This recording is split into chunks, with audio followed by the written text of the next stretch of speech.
Let's get it. 580 Sports Talk on a football Friday afternoon. Welcome in. Thanks for being with us, making us a part of your Friday here on the Sports Voice of Kansas, 580 WIBW, FM 104.9. We are online worldwide at 580WIBW.com. You can also watch the show on our live video stream on our YouTube channel, 580 Sports Talk, and on Facebook at WIBW News. I'm Dan Lucero. Brendan Dworzinski is here. Spencer Dupuis will be in a bit. It's going to be a rotating cast of characters today. We'll have folks in and out, but we got sports talk for you for the next 3 hours. So friends, ball knowers, welcome in. Thanks for being a part of 580 Sports Talk on this Friday. Hope you are staying warm. I would say by now you could probably get to the major streets and be fine driving around in the capital city. Of course, depending on where you might live and what neighborhood you might live in, getting to those main streets, still a bit of an adventure. We had more school cancellations today. My wife got a whole week off, a long winter break, almost like she was back in college. The length of the winter break that she got is what she told me last night. So she enjoyed it. She was happy for that.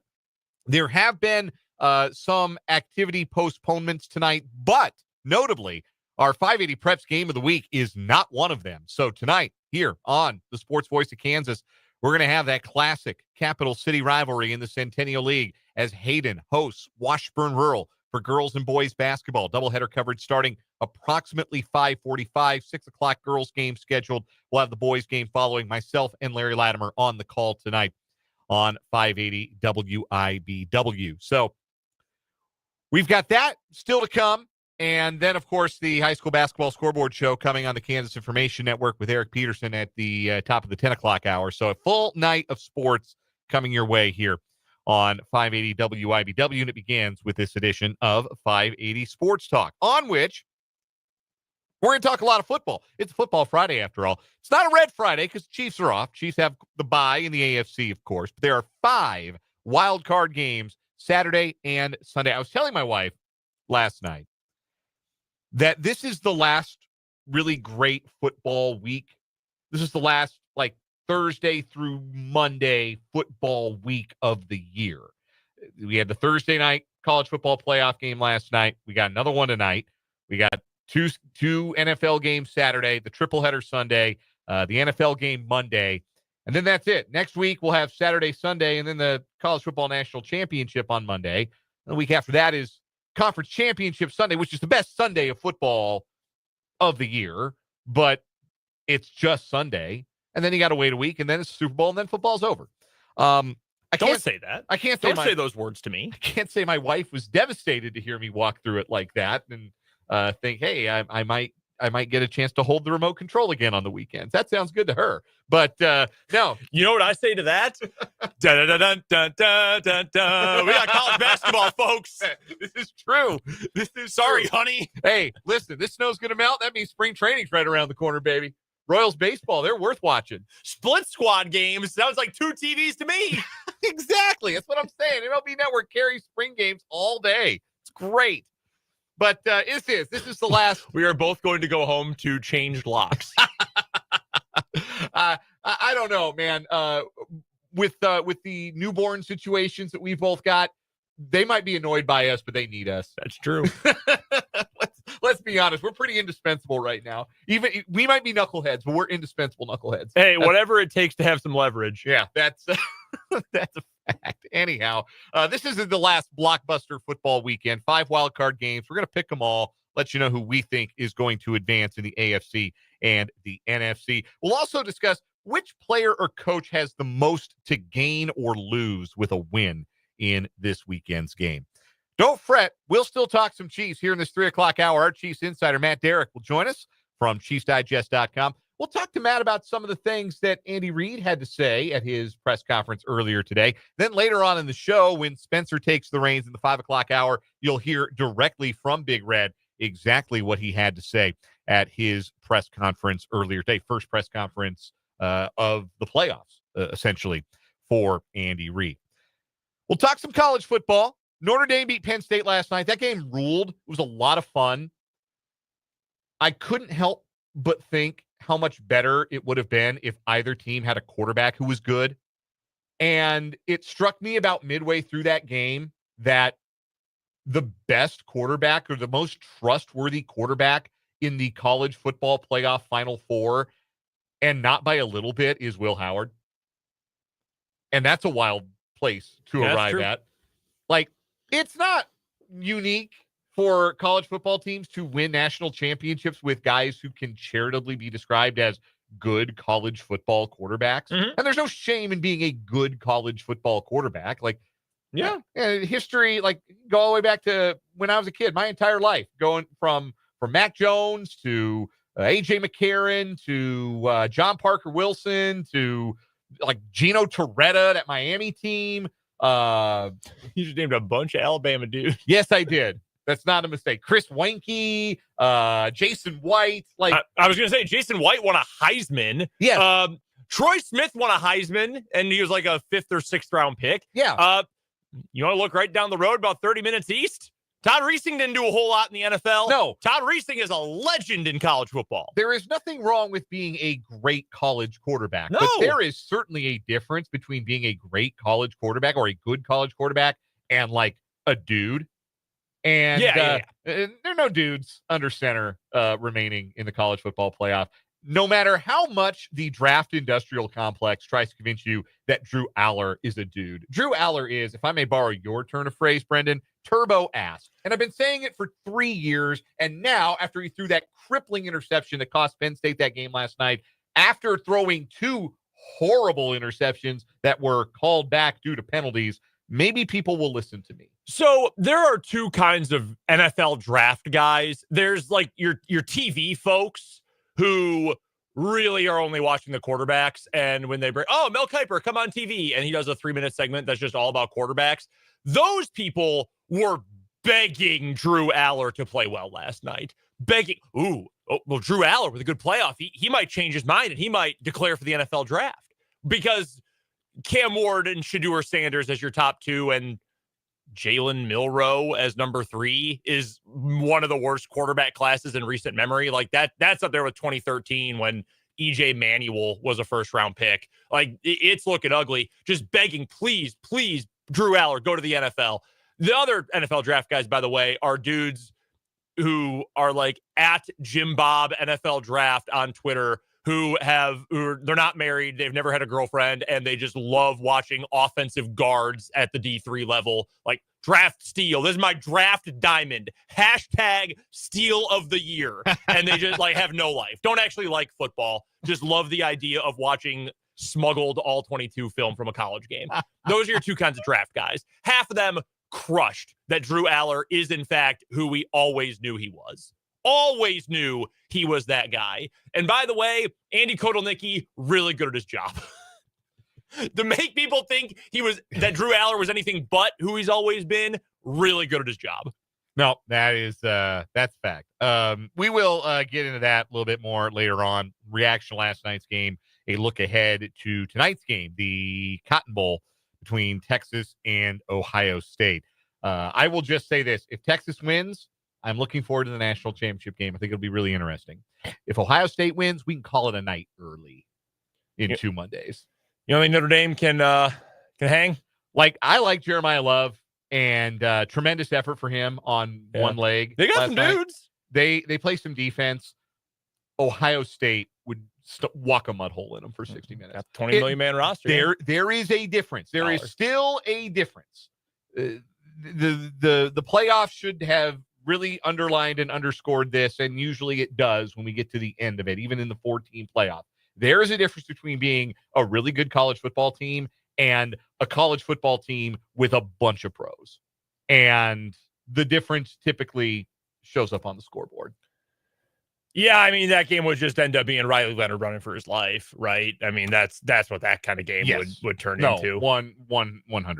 Anyway. Although, I mean, Texas has a good defensive line, too. I don't mean to take away. In fact, they have a really good defensive line, but they don't have, like, 9 NFL dudes on their defense.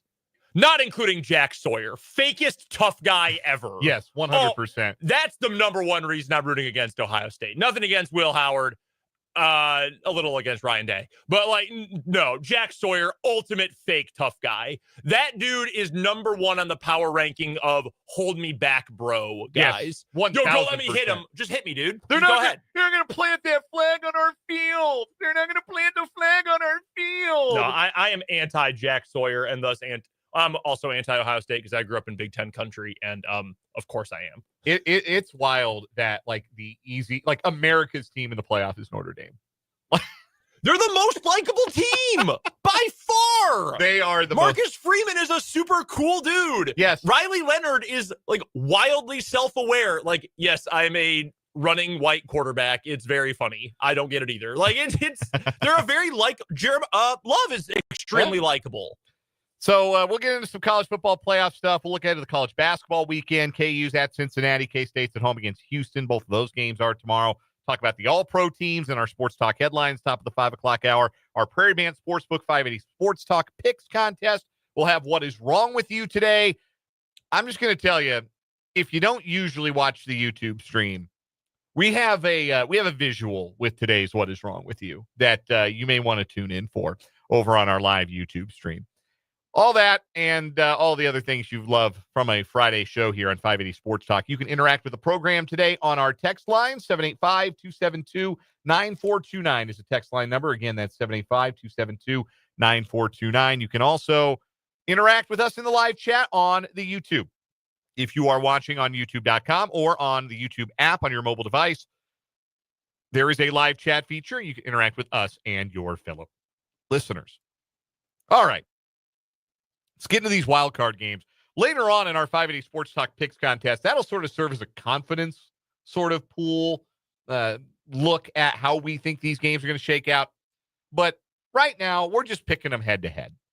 Chargers-Texans is the first game in that Texans annual kickoff slot, 3:30 Central Time. According to Prairie Band, Chargers are 3-point favorites. The total is 42.5. I think the whole ball game here is, can the Chargers protect Justin Herbert? If they can, I think they will win. If they cannot, I think the Texans have a chance to win this game. I think 3 points feels about right for the line. I'm going with the team that has been more consistent down the stretch and the team that I think is more well-coached, and that's the Chargers in this contest. Yeah, well-coached is absolutely the case. Whatever you think about Greg Roman, they, as the offensive coordinator and play caller for the Chargers, they've got something working better with that team than whatever the hell Bobby Slowick is trying to run in Houston. Greg Roman's stuff works right up until it stops working. I am so fascinated by what it's going to look like. And Herbert can run, and he's actually run more, if I'm not mistaken, this year than he has in a lot of his career. He's a good athlete. But the Roman stuff was a lot of, well, some terrible Buffalo teams. And then Colin Kaepernick, and it worked so well. Oh my God, revolutionary. And then suddenly it wasn't. And then in Baltimore, it was, wow, Lamar Jackson, revolutionary. And then suddenly it didn't work anymore. Herbert is more of a, I don't want to say traditional. That sounds like it's a dog whistle or something, but he's more of a drop back passer. Like that's more of his, template of his game than either Lamar, who's the greatest runner of all time, or certainly Colin Kaepernick. I'm curious what 2 years from now it's going to look like. Like, are we just going to see a bunch of Justin Herbert read option in week 14 with the playoffs on the line? Like, that's what I'm curious about come 2026. As for right now, he's calling better games than Bobby Slowick is calling. The difference maker here is going to be the Chargers offense versus the Texans defense, in my opinion. Texans defense is awesome. They got one of the best pass rush duos in the entire NFL with Will Anderson and Daniil Hunter, both of whom had tremendous seasons. Derrick Stingley Jr., the young cornerback out of LSU, he was an all-pro, first-team all-pro. That was announced earlier today. Had a tremendous regular season. That's the matchup to watch. I think that the Chargers, for the most part, are going to shut down the Houston offense.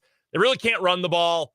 And Stroud has not had a great year. I think some of that is the help around him. They've had a ton of injuries on offense. Their offensive line is just atrocious. It's bad. Laramie Tunsil's had a terrible year. They commit a ton of penalties. Stroud, though, has also made more mistakes than he made a season ago. You expect that regression as a sophomore, but he hasn't gotten to play Superman as much as he played last year. I'm going to take the Chargers in this one. The coaching you mentioned, Dan, and I just think that matchup favors LA with their offense against the Houston defense. I don't know what the under is in this game. I'm going to pull it up. But I think this is going to be a fairly low-scoring game. I think the defenses, for the most part, are going to reign. This feels like 17-14 to me. Yeah, the number's 42.5, by the way. Yeah, I would take the under. Yeah, I'll have more to say about that total later on in our 5A Sports Talk Picks contest. The other Saturday game, Steelers-Ravens. Ravens are 9.5-point favorites in this one. Total on that game, 43.5. Again, lines and totals from Prairie Band Sportsbook in Mayetta. It's really hard to see the Steelers on their current form winning this game. The only thing that I hesitate with is just how well the Steelers over time have played the Ravens, and that when the Ravens get into the postseason in recent years, they tend to step in it. They tend to make uncharacteristic mistakes, play like not their best self, and they will miss Zay Flowers in this game. Still would lean Ravens because I just think the Steelers offense is not functional at the moment. And even if the Ravens sputter offensively, even if they do miss Flowers, even if they do some things that are uncharacteristic, I don't think the Steelers can score unless the defense does it for them. And they've not been a great turnover creating defense down the stretch. So I'm going with the Ravens here. I would stay away from that line, 9.5, under any circumstances, but I do like the Ravens to win. So I'm actually on the opposite viewpoint of you, but I'm picking the same team.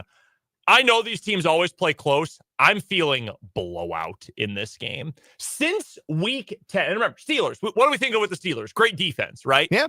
Since week 10, the Steelers against the run are allowing the fourth worst or the fourth highest rushing success rate in the NFL. Success rate, as a reminder, on first down and 10, or on first down, you gain as an offense 50% of the yards needed. That counts as a successful run if you get it. On second down, if you get 70% of the remaining yards, that's a successful run. And as long as you pick up, or better, obviously. And on third or fourth down, picking up the first down, no matter how many yards to go, that counts as a successful run. The only teams worse against the run in success rate, Dan, since week 10, the Arizona Cardinals, the Jacksonville Jaguars, and the Carolina Panthers. Not great company. Steelers were worse than a 49ers team that was running a JV unit out there. They were worse than the Saints against the run. And success rate is a measure of down to down. EPA, which is another stat I like to use a lot, that can be influenced more by explosive plays. Success rate, not nearly as much. Down to down, they've been getting gashed on the run until now. Who runs the ball better than anybody else in the NFL? The tandem of Lamar Jackson and Derrick Henry with an offensive line that has still had some flaws, but has gotten better over the course of the year. I think the Ravens are going to gash him on the ground, and Fred Pitt's going to do offense. Moore's pretty defensive. Was 48. I could see a version of this game where Buffalo takes the opening kickoff, goes down, scores, gets a 3 and out, goes and scores again, and it's 14-0. And Bo Nix is the Mr. Krabs meme from SpongeBob, and that's that. And then we can all like take our Christmas trees down if we haven't already and wait for the NFC games. If it doesn't happen like that, if it's a slow start for Buffalo, if Denver strikes first, that stadium's going to get tight. And I think Denver is they're a team that starts really well. I think Sean Payton's really good at scheming a first 15. Oh, absolutely. Like the scripted stuff in out or coming out of halves, starting games with the Broncos is usually really good. It's the rest of their stuff that kind of hits the skids. So I could see it getting a little bit tight. In the end, I can't pick against the Bills. I just think that stadium's going to be nuclear. They know this is probably the best opportunity they've had, perhaps to go do the thing that has eluded that franchise for their entire history. And I don't think that Mr. Swing Passes is going to have enough juice to run with Josh Allen for 60 minutes. So. No, I like the Bills in this one too. I think even that struggling Bills defense is going to have enough juice to slow the Broncos down.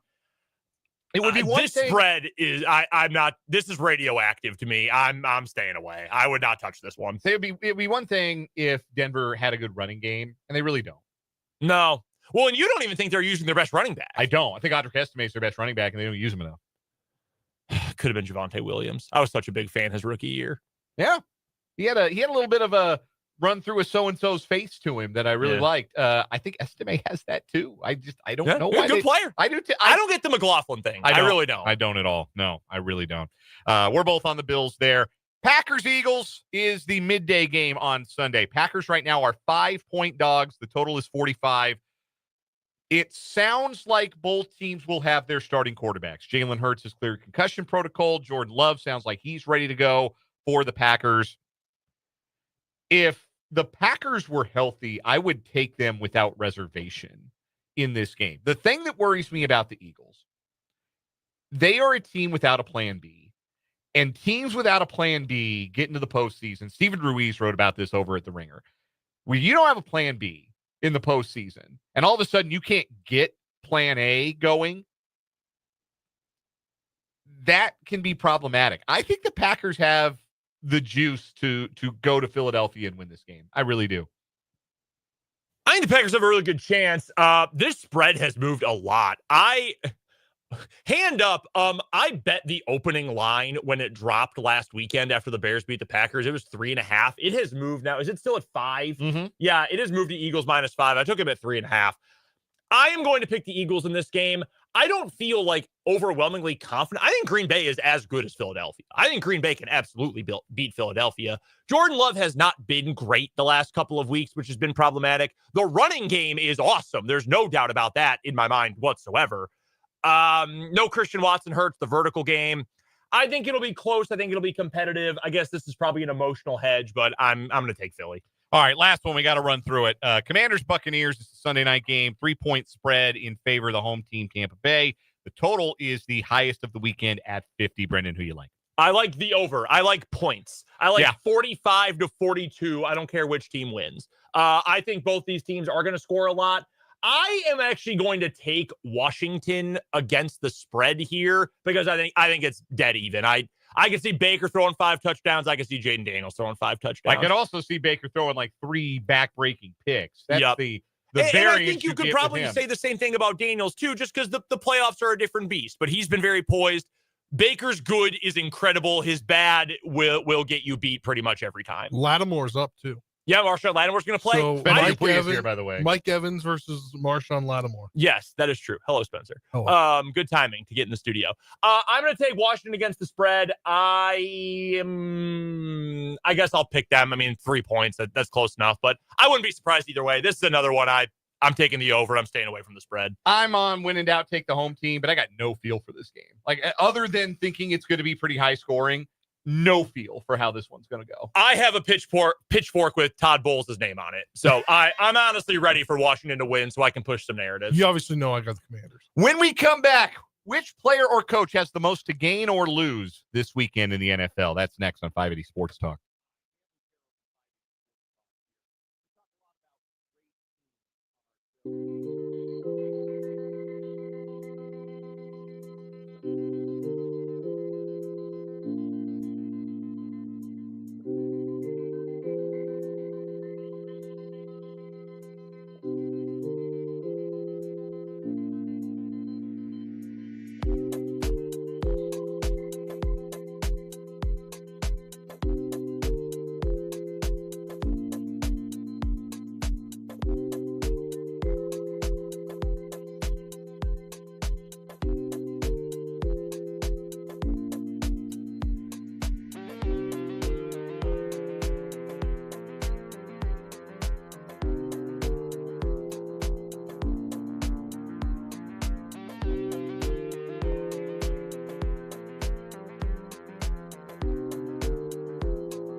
Matt Derrick, our Chiefs insider from ChiefsDigest.com, coming up in just a little bit. But before we get to him here on 580 Sports Talk, curious what you guys think.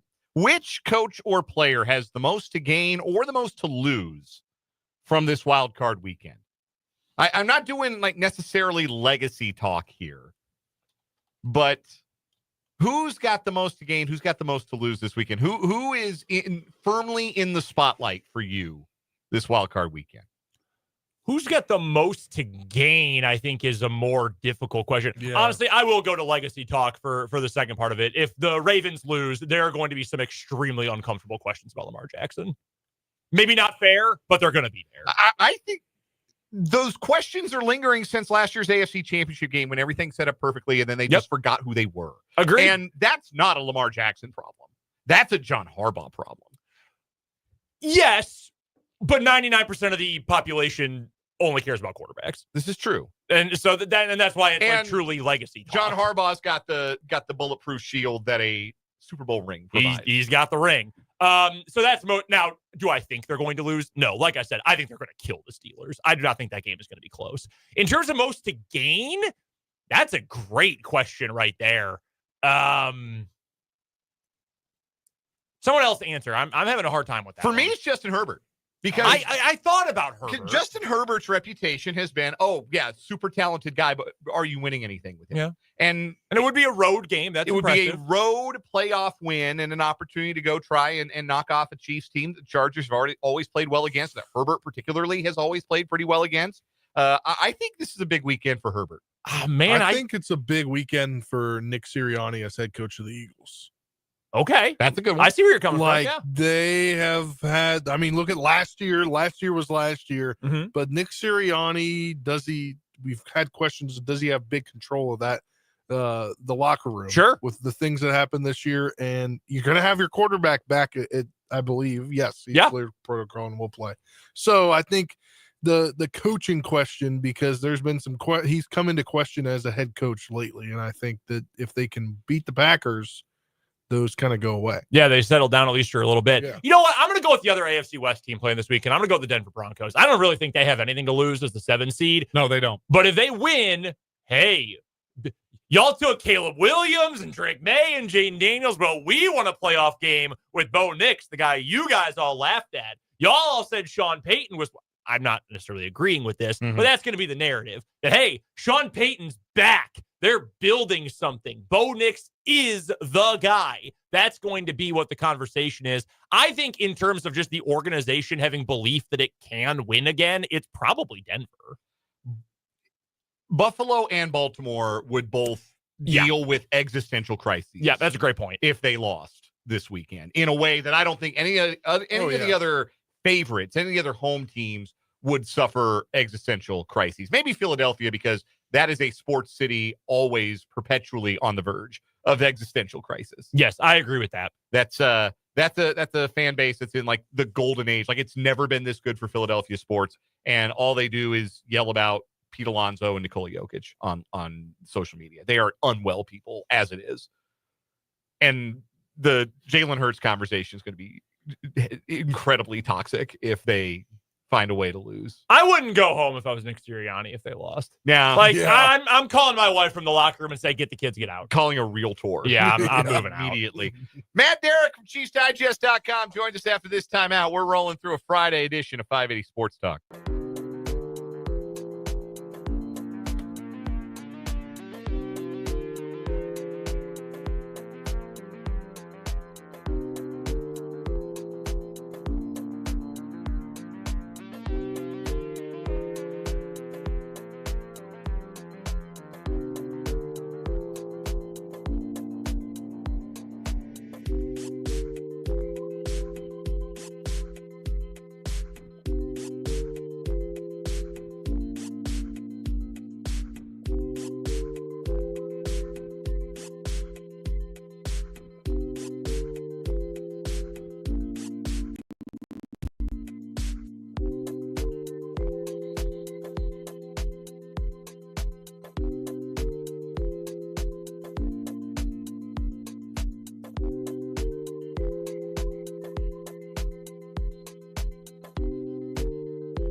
We go to Kansas City and speak with our Chiefs insider, Matt Derrick from ChiefsDigest.com on the Fleming Place Wine and Spirits hotline. Matt joins us every Friday at this time here on 580 Sports Talk. Check out his work at ChiefsDigest.com. Find him on social media at Matt Derrick. Matt, does any team needed a bye week more than these Kansas City Chiefs this year need this bye week?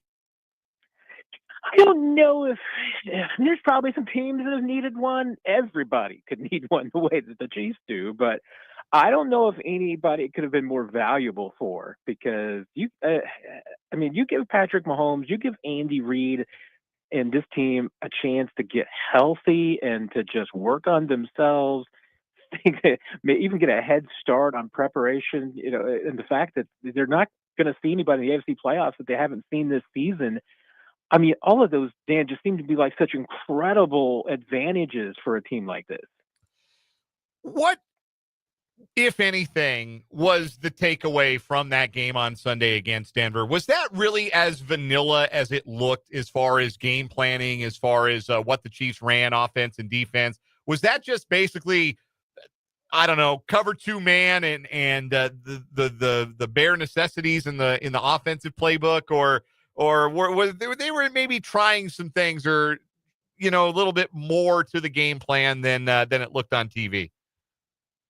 I thought there was only one play that I saw all day that I thought, that actually looks maybe a little bit different, or was something tricky, and that was the throw in the backfield, the P Ryan that went for kind of a big gain, and even then, I mean, that's kind of maybe a little bit of just a bread and butter play for the Chiefs, or something that you think that maybe they just wanted to put on film and show, because maybe the next time they run that same formation, maybe they'll be doing something a little different. Everything Andy Reid does, especially offensively, has a purpose.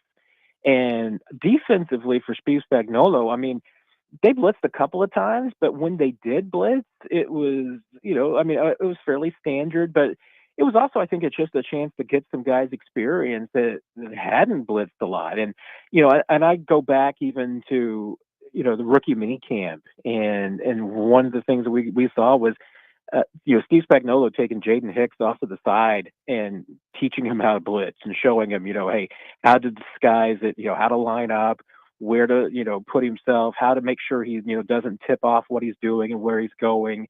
And, and those kind of things you can learn them in a practice, but you got to apply them. And so I think, it was a chance for the limited number of times that they blitzed. It was just to get an opportunity for some guys to maybe, show what they'd learned this season. I thought it was an incredibly vanilla game plan. I mean, it wasn't that guys weren't trying hard. All the guys that played tried. I think they gave it their best, and I think you saw that and result in a few places where some guys had pretty good games. But they didn't do anything that the Broncos hadn't seen before. And I think, especially as far as the Broncos defense versus the Chiefs offense, hey, it was ones versus twos. That's the reality of it. And I don't think there's a whole lot of takeaways other than you could look at a handful of players that maybe the Chiefs are going to be counting on next year, and, you evaluate them and see what you kind of feel like they're ready for next season. All right. We've been asking everybody this. Now we'll ask you your thought, your opinion.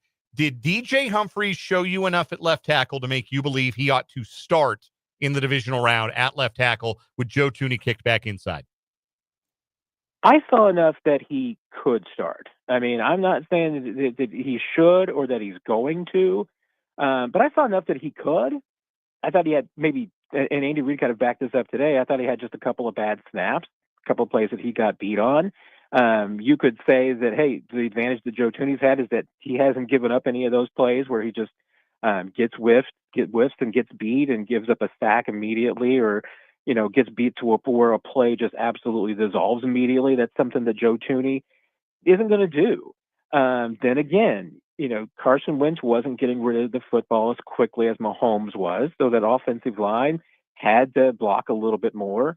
The Broncos just absolutely attacked the edges, both, for DJ Humphries and Wanye Morris. I mean, obviously they wanted to win that game, and their strategy was that they were just absolutely going to attack those edges. And that was one of the things that I thought was actually a pretty good takeaway, was that even though the Broncos focused all of their fire on the edges of the Chiefs offensive line, by and large, DJ Humphries and Wanya Morris held up pretty well. But I mean, my kind of final conclusion, based on what we saw over the last couple of games with Joe Thuney, and then you see a game with DJ Humphries, I think that ultimately it's, what does Patrick Mahomes feel more comfortable with? Does he feel more comfortable with Joe Thuney just because he knows what he's going to get? He's had him, blocking his blind side before, so he's had it been on the field with him long enough that he can play while keeping his eyes downfield. Because remember, I mean, those two games, the last couple of games with Mahomes, with Thuney protecting his blind side, those are the two games that Patrick Mahomes has gotten rid of the ball fastest in 3 years.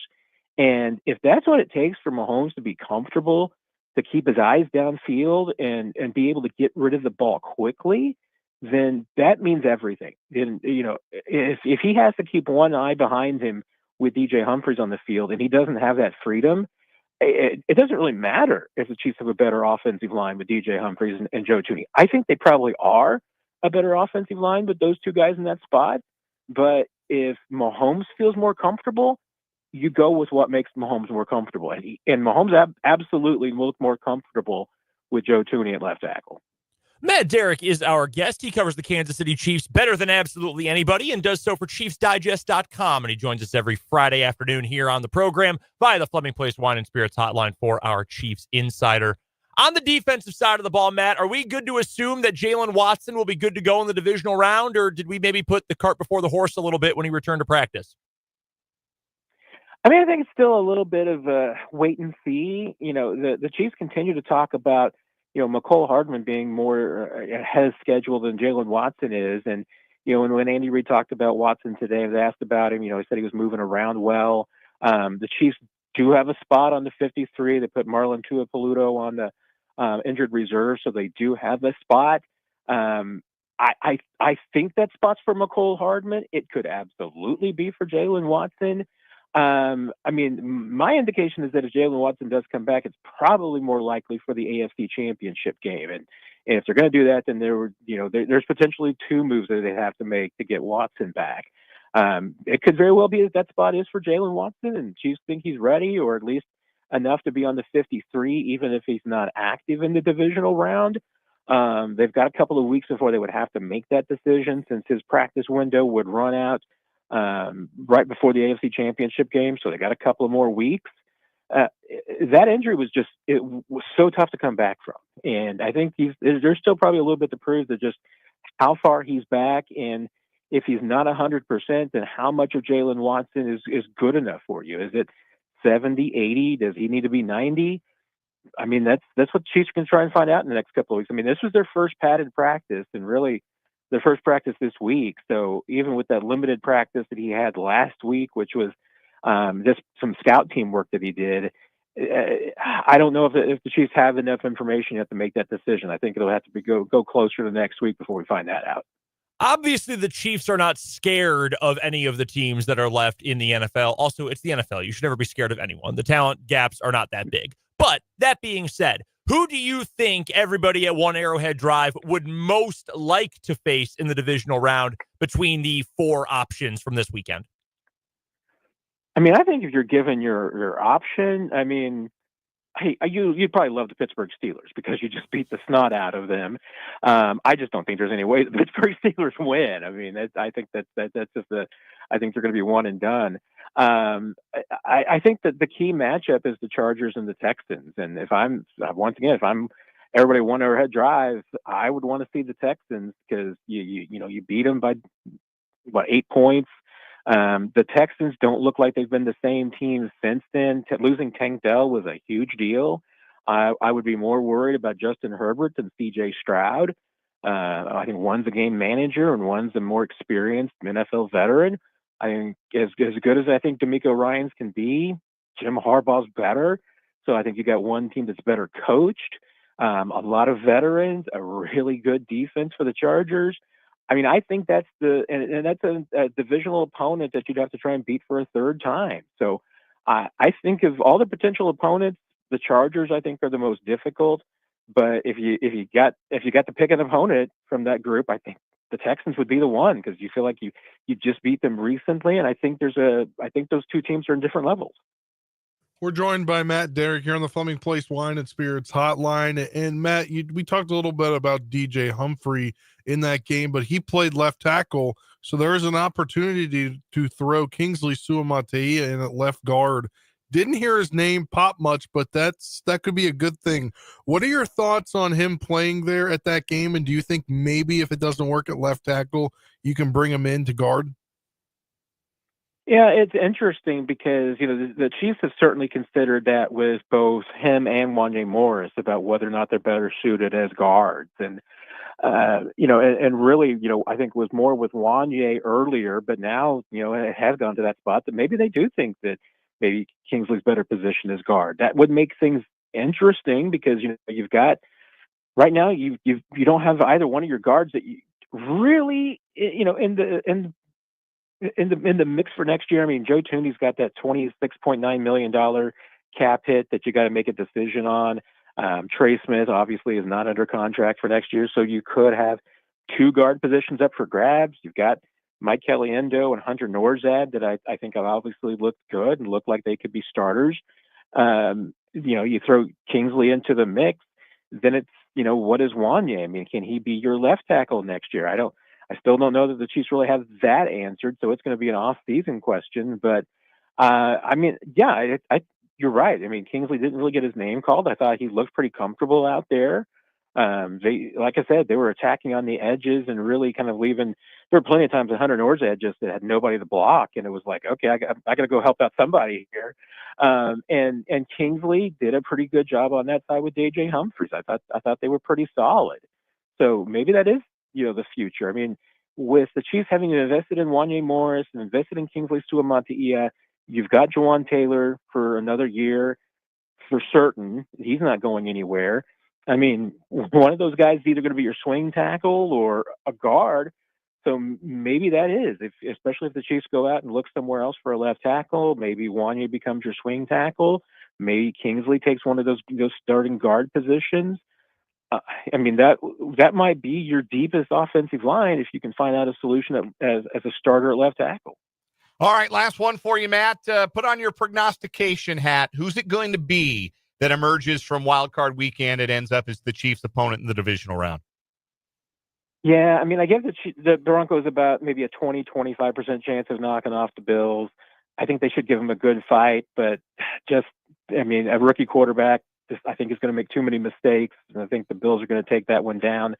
Steelers are lost. I give them like a 2% chance of knocking off the Ravens. I mean, that just seems like even though it's the AFC North, I just think that's a complete mismatch right now. And like I said, I think the Chargers are better than the Texans. So I think the Chargers are the ones that come through, and and whomever comes through on the other side of the bracket. I mean, the Broncos are going to give the Bills a fight, and every AFC North game is a tussle. So you think about that, and then the possibility that the Bills and Ravens are going to have to go through each other. That's going to be a war on that side of the bracket. And even if that's the Chargers or the Texans that the Chiefs face, it's not going to be as physical as what's going on the other side. So, I mean, to me, the Chiefs are in a great position even if that's the way it ends up. If it's the Chargers that get through. Texans, I think the Texans, obviously, like I said, would be the ideal matchup, but I think it'll be Chargers and Chiefs and Bills and Ravens. Matt Derrick covers the Kansas City Chiefs for ChiefsDigest.com. He is our Chiefs insider here on 580 Sports Talk. Joins us on the Fleming Place Wine and Spirits Hotline every Friday at this time. Matt, enjoy the Wild Card Weekend. We'll talk to you again next Friday to preview the divisional round. Sounds great, guys. Talk to you then. Take care. That is Matt Derrick. We'll take a timeout. We'll come back, wrap up this 3 o'clock hour of Sports Talk after this.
All right, changed my mind to wrap up this 3 o'clock hour of 580 Sports Talk.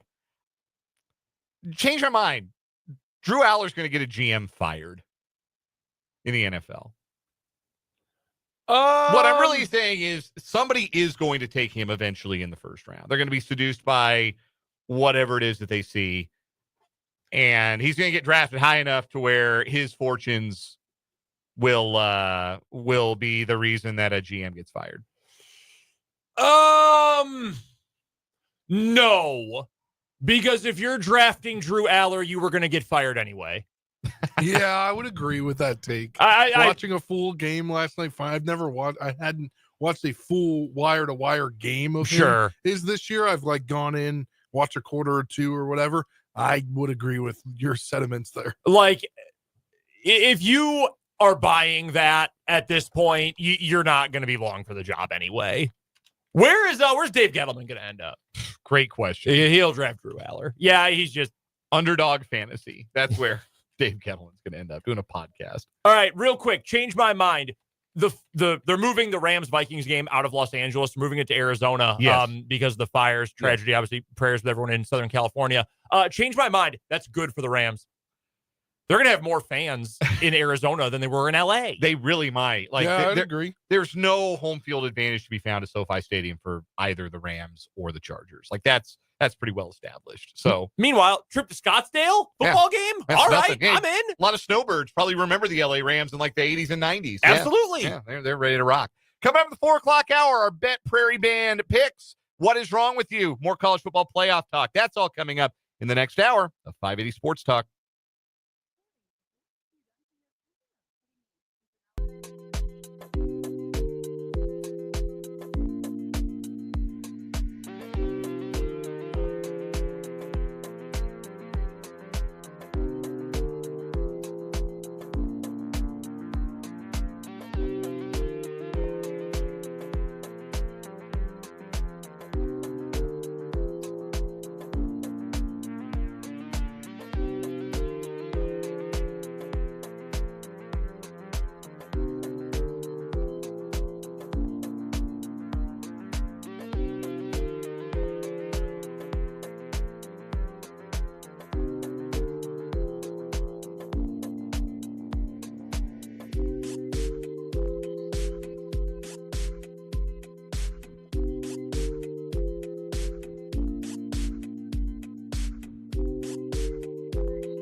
number 2, 580 Sports Talk on this football Friday afternoon. Thanks for being with us. Rode out some more snow in the capital city overnight. We can all confirm the roads were at least good enough for us to get to the studio today here for another edition of 580 Sports Talk on 580 WIBW, FM 104.9, online at 580WIBW.com, and on our YouTube stream. We are streaming live on video on our YouTube channel, 580 Sports Talk, and on Facebook at WIBW News. Gang's all here for the time being. Dan Lucero, Brendan Dorzinski, Spencer Dupuis with you. In about half an hour or so, it's just going to be Spencer the rest of the way. Brendan's got some things to attend to. I have some high school basketball to attend to. We do have high school basketball in the capital city tonight. Games are a go from the Butel Center as the Hayden Wildcats host the Washburn Rural Junior Blues. I am psyched about the girls' game tonight. Hayden, number 3 in Class 4A, undefeated. Yeah, it's going to be a banger. They've got a win over the defending 6A champs, and not a tight one either. They blew out Shawnee Mission South back in December. They are 6-0. Washburn Rural 4-1 with 2 wins over top 10 6A teams already. They're ranked number 3 in Class 6A, also by the KBCA. So that girls' game is going to be a banger. Boys' game should be solid as well. I think it's a bit more evenly matched, maybe. Rural sweat the season series.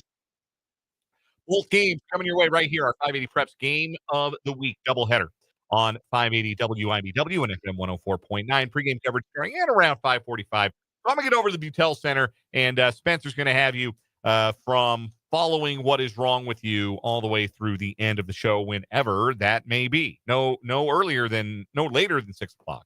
But we'll see how the timing is on getting the broadcast started over at Hayden tonight. Yeah, I'm going to talk some ball. You are going to talk some ball. Some ball. We'll also hear some from Andy Reid, and I'll get you ready for the college hoops weekend. You'll have headlines. Yeah, a lot of great stuff coming with Spence when we hand him the reins here in just a little while. But some fun before that as well. We got What Is Wrong With You. I mentioned it earlier. You might want to check out the YouTube for the What Is Wrong With You today. If you are not typically a YouTube viewer, there's a visual today that you may want to see. But I have to warn you, we do have to censor it. That's what we're dealing with on What Is Wrong With You today. So if you have not checked out the YouTube stream before, 580 Sports Talk is the channel. WIBW News on Facebook. You might want to check it out. Whatever you think it is, it's not. Yeah, I promise you. I have seen it with my own eyes, and whatever you're imagining, you're off base. So that's coming up. And then, of course, if you, for whatever reason, can't check out the YouTube live, of course, you can subscribe to the YouTube page, 580 Sports Talk. You can watch it archived. You can get home or get done with whatever it is that you're doing, get home from your commute, and check out the archived edition and see what it is that we've got for What Is Wrong With You today. We've also got some Prairie Band Sportsbook 5A Sports Talk picks to make. Our picks contest continues as Brendan and Spencer tussle at the top, while I am I'm rebuilding. I'm in rebuilding mode. I am fire sale. I'm eager for next year. I'm like Lethal Shooter. I understand it now. That's what I'll be saying into next year on the 580 Sports Talk picks contest. Yeah, I'm There's now a valiant back fight. at 500 though. I'm not happy about it. I was above 500 there for a few weeks. Well, I'm excited about this week. I'm playing a little gamesmanship this week. I'm going to be honest with you. Okay, little gamesmanship. We're tussling. We're at that time of year. I didn't even realize that, but now I see. A little gamesmanship. We've got one more week. Like we've got this week, and then next week with the 5 games, including the national championship game, and that's it. Like then we don't have enough games to pick, and that's it for the 5A Sports Talk picks contest. I have been eliminated, but Spencer and Brendan battling at the top of the leaderboard. So I guess they haven't technically been eliminated since we're doing it on win percentage. Win percentage, yeah. You guys could technically fall on your faces, and I could ace the test the next 2 weeks. I could have. Like I said, I understand it now. Are there enough picks that could happen? I suppose. Yeah. Well, no, I don't know that there are actually. Yeah, if you guys brick out and I go 6-0, I think I might be able to. I haven't done the math. Let's be honest. I haven't done the math because it's not going to happen. But I'm going to do the math. Okay, you do the math on that. Dan, you can max out at a winning percentage of 489. Okay. I can, if I have worst case scenario, My winning percentage could be, oh God, this is not going to be pleasant. What would that be? Carry the 1. That would be, so 38 divided by 81. Worst I could do. All right, so you still are alive. You are still alive. Minor setbacks for some major comebacks. That's what we got going on the Prairie Band Sportsbook 5A Sports Talk Picks Contest. You can weigh in on the show today. We love to hear from you. Jump into the YouTube live chat. If you are watching the live stream on our YouTube channel, 580 Sports Talk, there's a live chat feature on the browser and in the mobile app where you can chat with us and your fellow listeners. You can also text the program. We love to hear from you on the text line, 785-272-9429. Let us know who you like in the games this weekend, who you like tonight, Ohio State, Texas, who you like in this weekend's NFL games, who you think the Chiefs are going to play, who you want them to play. I think the who you want the Chiefs to play is the same answer. I think you're pleading for another matchup against the Steelers. Yes, without question. Which is why they're the least likely of the lower seeds, probably. Well, I guess in those two games anyway, to win.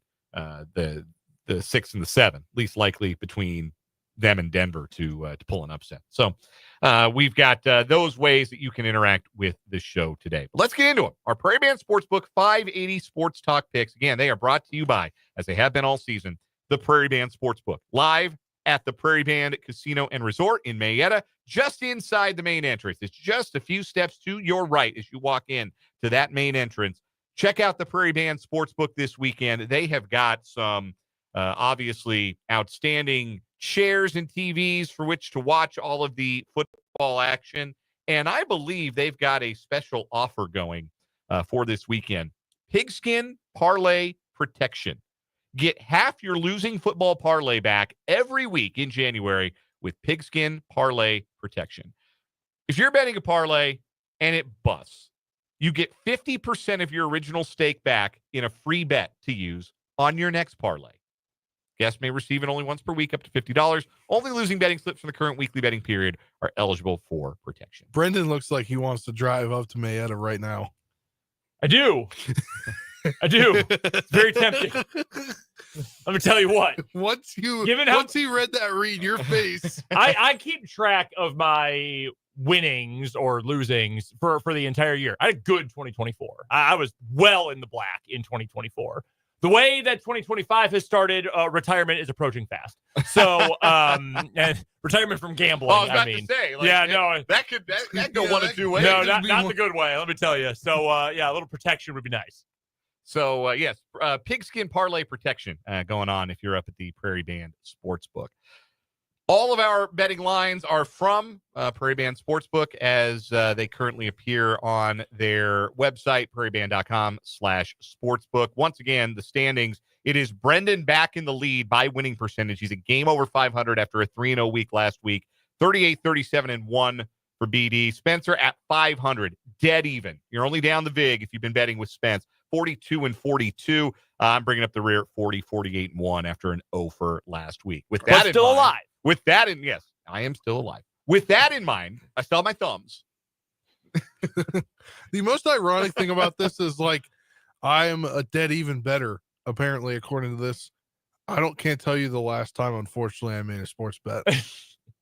Hey, it'll change. It's the playoffs. Honestly, if you're just down the VIG over the course of 84 picks, I'm calling that a win. Yeah, that's just the fun tax. Exactly. Yeah. The entertainment tax. I'm calling that a win. Yeah, no, absolutely. So we'll get to you guys' picks here in just a little bit, but we'll start with mine. We'll get mine out of the way since they've all been duds as of late. All the NFL games, we're going to pick 2 of them against the spread. We got one wild card pick, can be anything. You know the rules by now. I got Green Bay +5 at Philadelphia. I kind of think Green Bay is going to win this game. I feel like I know what Green Bay's record was against playoff teams this year, or teams with double-digit wins, or whatever the qualifier. Yeah, whatever qualifier you want about teams that are really good teams. Green Bay struggled in those games. It's true. That is very much true.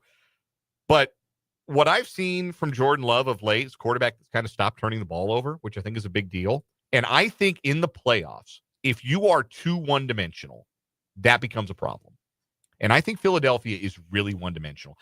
Even though they've got great wide receivers, they do. That's not a team that wants to lean on its passing game. They want to pound you into dust with Saquon Barkley and that great offensive line. But I think in a playoff scenario, Green Bay is going to load up and they're going to dare Philadelphia to beat them through the air. And I think Green Bay has some pass rush that can make an impact. I think they have some playmakers in the secondary, first-team All-Pro Xavier McKinney, that can make an impact in this game. I like Green Bay +5. That's a lot of points to get in a game that I think will be tight all the way through. And Green Bay can certainly run the ball, too. If it ends up being a slugfest, they're more than comfortable giving the ball to Josh Jacobs and being able to run it that way. So I worry about teams that I think are too one-dimensional. I think Philadelphia is too one-dimensional to trust in this spot. I'm going Green Bay +5 in that game. I'm definitely pessimistic, the emotional fan pessimism. You are not alone in that. I was just listening to Yahoo Sports' Football 301 podcast earlier today while getting some work done. And Nate Tice, one of the hosts of the show, he was saying that he actually thinks after Green Bay got torched a couple weeks ago against Minnesota with a game plan he said he hated, he said he believes if the Packers ran out the exact same game plan, same blitz schemes, simulated pressure schemes, he actually really likes it against Jalen Hurts because Jalen Hurts gets spooked quickly, does not like pressure at all. No, quiet as it's kept because he's a good runner. He does not like pressure. Green Bay can generate some of that. There's reason to think Green Bay can win. I think Green Bay can win. I'm just lost to the freaking Bears last week, man. Although Josh Jacobs also only played one quarter in that game. Yeah, man, it was a whatever sort of deal. Didn't end up mattering. Yeah, and also Malik Willis played. What do we know about Jordan Love's injury? Like, kind of being a little mum about it. The anticipation is that he's going to play. Didn't even appear on the injury report ahead of this week's game. So full participant both Thursday and Friday in practice. And that would suggest that he should be good to go. I think that if they get a version of Jordan Love that we have seen down the stretch that is not only able to stretch the field and make the throws that he's capable of, but also takes care of the ball. That was the biggest thing that concerned me about the Packers throughout the season is Jordan Love going bozo mode at least once a game. If he can avoid that, then he's been very safe the last few weeks. Yeah, I think Green Bay can pull the upset. My other NFL spread pick, I'm laying 9 points with Buffalo against Denver. Like I said, I could see a scenario where Denver keeps it close. I can. I just think it's a lot more likely that Highmark Stadium is rocking and Buffalo throws an early punch and Denver doesn't really know what to do offensively outside their scripted stuff. I could certainly see Denver scoring early, but I think outside of the scripted stuff, I don't think the Broncos are going to have a plan to attack what I still don't think is a great Bills defense. Mm-hmm. And I think the Bills are going to move it at will. I think James Cook is going to have a huge game. I think their tight ends are going to have huge games. I think the strength of the Broncos having that shutdown corner in Patrick Surtain and the pass rush, I think those things are neutralized by what the Bills have, the pieces that they have on offense. And I do think the Bills win this one by double digits. So I'll lay the 9 with Buffalo. My wild card pick, I'm on the under. Love it. Chargers, Texans. Love it. It just moved. It moved when we were talking about it, and we said both kind of nodded at the under 42.5, and now the line has moved at Prairie Band. Is it because of us? Who's to say? But the Sharps listen to 580 Sports. Yeah, they do. I'll still take the under at 42 even. I think that's going to be a very low-scoring game, and I think that both teams are going to try and lean on their run game a little bit. I do. I think that'll be very defensive-minded game, very low-scoring game in Houston. So I'll take the under 42. All right, Spencer, you're in second place as of right now. Give me your picks, please. All right. I heard what you said about me on Monday's show. I couldn't appear from home due to Wi-Fi issues. But you said I know how to pick my teams, and I'm picking them right now. Washington +3 at Tampa Bay. And I was a little irked when I went onto the sheet, and it was already on there. Yeah, so I'm just going to tell you straight up right here. I knew Spencer was going to pick Washington. Of course. And we're into the final 2 weeks of the picks contest, and it's close. I want the champion's advantage right now. The fewer games we have to pick, the better for me. So no one's going to gain any ground on this pick. I'm also picking Washington. I respect Do I believe it? I don't really know. But I'm trying to... Look, I'm here to win. All right? I am not here for honor. Do you get a championship ring for honor? Do you get the respect of your peers for honor? Well, maybe actually for that one. But I'm here to win. I respect it. I thought about picking Washington too, just to just for the giggles, but I stayed away because I got to catch up. Like I'm so in a ditch. I got to catch up. So, all right, you're on Washington +3 at Tampa Bay. I'm also on Minnesota, favored by 2.5 at LA / they're in Arizona. I think for the Rams, their lives have been disrupted this week, right? Yep. Like they've had to change their itinerary, their plan in order to do this game. The Vikings really didn't. They just had to change a flight plan. That's true. And hotels, which is operations. Like none of the football members do anything with that. So I think that they'll be better in Arizona. And then my wild card pick is a second team All-Pro Terry McLaurin anytime touchdown. All right, what are the odds on that? What is Prairie Band giving me for a Terry McLaurin anytime TD +123? Wow, those are the lowest odds on the board for any commander. Wow. I love Terry McLaurin. He's a stud. Vegas also, or Prairie Band, obviously expecting a lot of points in this game if a wide receiver has odds that low, and it's not 2007 Randy Moss. Two different Buccaneers have minus odds for a touchdown. Mike Evans and Bucky Irving. Wow. Mike Evans, too. Dang. That's crazy.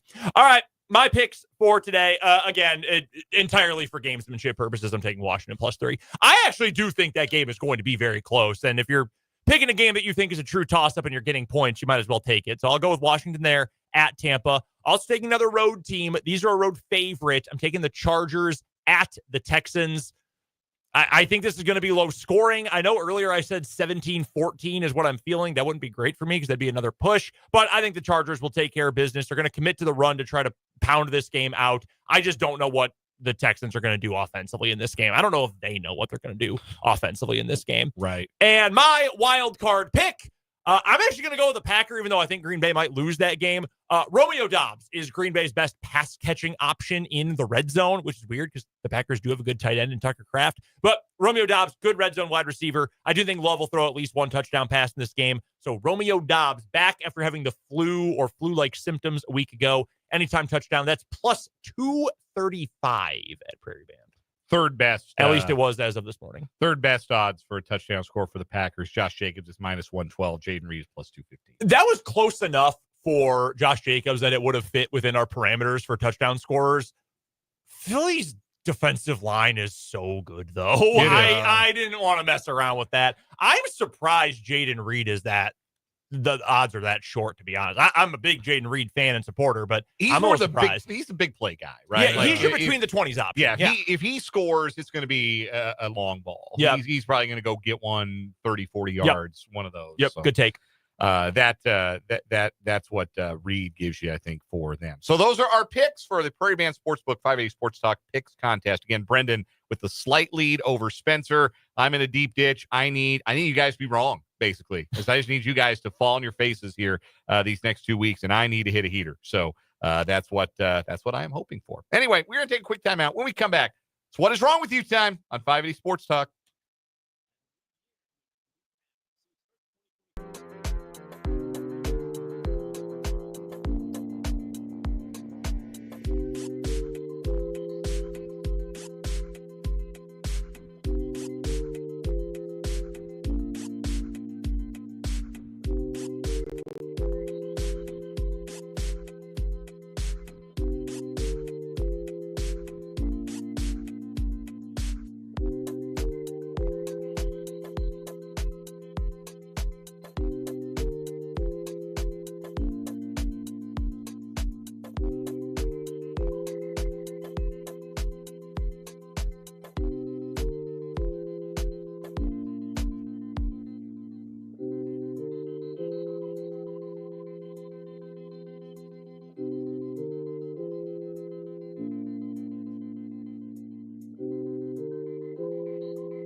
So what is wrong with you time on 580 Sports Talk as we crown our first weekly champion of 2025. Our active champion this week was our Monday winner. I don't know a drunk driver when I see one or when I am one. Again, a bit of a clunky name, but I think descriptive. Gentleman in Vancouver Island or on Vancouver Island in Canada who called in a report of a suspected impaired driver. That person wasn't impaired, but the person who called it in was and got busted for DUI. All right. I told folks that if they don't typically get on the YouTube stream, they might want to get on the YouTube stream for what is wrong with you today. Because I have 3 words for you folks. Anatomically correct snowman. We go to Warrington, a town in England, halfway between Liverpool and Manchester. And on the grounds of the Grappenhall Sports Club's rugby pitch, there was a large snowman that was built. 7-foot tall snowman. And the snowman had a penis. There's no delicate way to say it. So just saying that the snowman was very obviously a male. We're going to show the picture now, heavily edited. I actually have 2 of them. I don't know which one is funnier, honestly. This is our long distance drive-by shot of the snowman. It's a tall snowman. 7-foot tall snowman. It is large. It is. The equipment maybe not as large, but I mean it's cold. Like you can understand. He was in the pool. Yeah, it's cold outside. These things happen. Here's another shot of our snowman. Again, I mean they gave it eyebrows, 2 arms, no legs, and a 3rd leg. Yeah. So yeah, man, that's why would you do that? What did they make it out of? They make it out of ice? Snow. No, it's just. I mean, it's like not like it's anatomically correct. I mean, it's just dangling there. Snow doesn't really dangle. Well, it's not like they jammed another carrot in there, is what I mean. I would disagree. For the record, it's not just the shaft. There were snowballs as well here. From the story from the Mirror, the snowman has sparked a mixed reaction from locals. One resident said he was on a walk with his grandchildren where he spotted the impressive snowman, but as he got closer, he realized he could see, quote, very realistic looking genitalia. Yeah, I'll say. I have seen the unedited picture, and let me tell you, it is very lifelike. Yeah, a lot of attention, dedication to the craft. One commenter told the offended resident, "You should have just gone over and pulled it off." Another said, "This is brilliant. Does he have an OnlyFans?" Pause. What did he say to do? Excuse me? No. I think absolutely not. The Grappenhall Sports Club condemned the display and said, "Snowman with their bits hanging out is not really what we want to be known for." Sorry to Grappenhall Sports Club, but if I ever hear about them again, the first thing I will think about is, oh yeah, that's where the snowman had a dong. Picture. Yeah, everyone else playing for second place today. I'll tell you that much. Oh my Lord. And this is all time. Texter from the 785 asked if they pulled it, would it get larger? Stop. Enough. Why did you build that? Why? Very impressive snowman, tall and proud and 7 foot.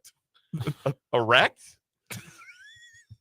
They erected a snowman. They sure did. A big one at that. From the 785, accost me, the snowman. Oh my Lord. Yeah, we got some good ones on the YouTube too. Some I cannot repeat. Yeah. YouTube's a little rated R for us. All right, our runner-up story from today, actually a fairly local story. We're going to Claycomo, Missouri, about 10 miles north of KC, where we meet a gentleman named Dakota Crater, a 25-year-old who was pulled over on I-35 for going 107 in a 65-mile-an-hour zone. That's awful fast. When police asked him if he knew how fast he was going, he said, "No, I was playing a game on my phone." He was not asked by police what game he was playing. However, the smokinggun.com reviewed his TikTok page and found that he is a devoted player of the free online game My Hero Ultra Rumble. And has posted multiple videos of him playing. Is that the one where like the king is always in trouble and you have to rescue the king? The one you see the ads for all the time, and the person playing the game on the ad always sucks and the king dies. And then it's like, well, now I want to download the game and play because the guy in the ad is terrible. That poor king. Yeah. No, I believe that one's like Crumbling Kingdom or something. I believe this is slightly different. I get ads for that game all the time on my Minesweeper app, and yeah, I think it's slightly different. But yeah, he was going 42 over on an interstate because he was playing a game instead of driving. All right. Yeah, that guy's a moron. Yeah, good second place finish. Yeah, congrats on the silver medal. Yeah. Why? So does yes, it wins the week. 6 inches of snow. Oh my God. Brother. I mean, see, now why? I knew this was going to win the week. That's why I didn't even pick another story. Yeah, no point. No point in putting a good one in there. Like behind, save the ammo for next week. Inside baseball, we started the segment and Brendan talked back to me and said, "Do you have a story? If not, I have one." And I said, "No, you can go," because I had already read the story and knew it was going to win. Man, our Monday champion was really, really good. It almost went wire to wire. Mine a different week. Mine have made it to the finish. In a different week where somebody didn't put an anatomically correct snowman on a rugby pitch in England.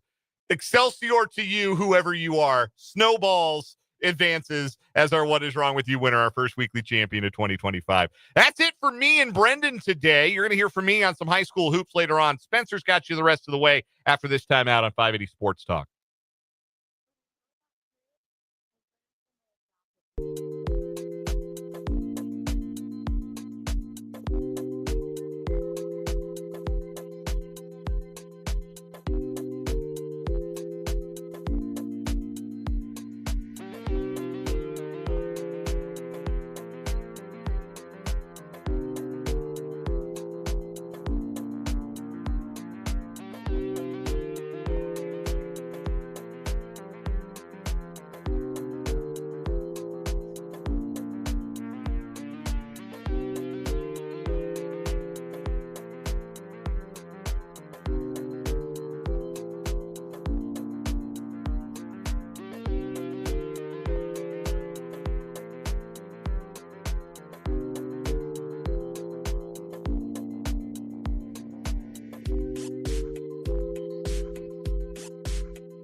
Welcome back, 580 Sports Talk, 439. Youngest in command movement here. Spencer Dupuis with you for the final hour, 20 minutes or hour-ish or so, I guess, whenever Dan gets on the air for high school basketball as Washburn Rural visits Hayden. That's coming up around about an hour, 10 minutes or so. Let's get into college football playoff action from last night. It was the Orange Bowl taking place in Miami, Florida. It was a 27-24 victory for Notre Dame over Penn State. Honestly, it was a great game. As I said, I was kind of my first Penn State game that I've watched in full this year, where I've evaluated Drew Aller as a quarterback. And he made some mistakes. That's for darn sure. But Riley Leonard, injured at one point, I believe, went into concussion protocol, came out of it, and came back and led Notre Dame to victory in this one, as they again win 27-24. They are heading to the national championship Monday. Coming up here in just about 10 days. The 20th is the national championship. It will be held. Now I can't even remember. Oh, it's going to be held at Mercedes-Benz Stadium. I was talking about this last night. It's going to be held at Mercedes-Benz Stadium in the ATL. Great win for for Notre Dame last night over Penn State. And the whole kind of talks this week has been leading up to it was Penn State's the Big Ten team, the team in the conference, and James Franklin making note that, Notre Dame should be in a conference. Why is there nobody in a why are there teams allowed to not be in a conference? But Riley Leonard last night goes 15 of 23, 223 yards. He has a touchdown, but 2 picks. But the picks don't come back to bite him. Drew Aller, 12 of 23, 135 yards, and an interception that bit him at the end of the game, where I don't even know where he was thrown to. You look back at this game, it quite literally reminded me of an Army Air Force game, because Penn State did not have a receiver catch a pass last night. And there was a receiver had possession of the ball, on the final play, but he lost 3 yards. So 0 catches for -3 yards, the official stat line for receivers in this one. Kind of crazy if you think about it like that.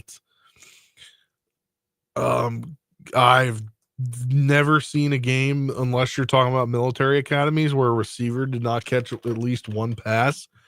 That is the craziest thing to me. But I don't think Riley Leonard is a great quarterback either. So it would have been, for the game that we saw, not great. Penn State scored all of its points across 2 quarters, 10 in the second and 14, 2 touchdowns in the fourth. Notre Dame, it was scoreless after the first quarter. Notre Dame only kicked a field goal in the second quarter, was down 10-3 at half. And they tied the game in the third at the end of 3.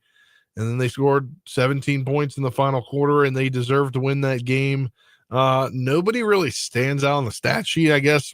Jaden Greathouse is the biggest standout on the stat sheet. He had 7 catches, 105 yards. But the running game between Riley Leonard and Jeremiah Love, 35 and 45 yards respectively, across the two players there. And you look at Penn State, Nicholas Singleton, 15 carries, 84 yards. Tyler Warren was the best player on the field for that Penn State offense last night. 6 catches, 75 yards. I think he got concussed last night. He came out of the game for a little bit, but then went right back in it. Not sure exactly what happened, but if I had to guess, he got concussed in that one. But he's going to be a legit NFL prospect, I think. Tyler Warren, second tight end in the class.